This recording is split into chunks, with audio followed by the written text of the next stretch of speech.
Ambasadori i Mbretërisë së Belgjikës në vendin tonë ka zgjedhur Shkodrën për të shfaqur publikisht, ndoshta e ndërgjegjshme se do pyet edhe për çështjen e deputetit Mark Froku që përballet në distancë me drejtsinë e Brukselit. Annick van Kassler deklaron se çështja është në gjykim dhe rregullat që ndiqen duhet të jenë transparente pasi rruga e ligjit monitorohet. Pyetja kërkon një përgjigje teknike. Shqipëria është një vend kandidat për në Bashkimin Evropian. Unë nuk mund të flas për çështje që janë në gjykatë dhe do i nënshtrojnë rregullave dhe ligjeve. Këto janë të rëndësishme dhe ne po i monitorojmë. Megjithatë, ambasadoria belge ka preferuar të mjaftohet me kufizimin diplomatik, duke i atribuar vendimarrjen drejtësisë.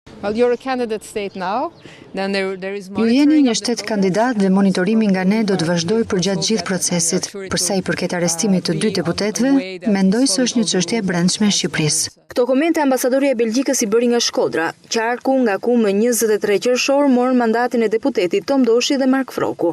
Ambasadoria e Mbretërisë së Belgjikës vizitoi bizneset fasone në Shkodër, ku u njoh me kushtet e punës dhe mundësinë e lidhjes së urës së bashkëpunimit me biznesin belg.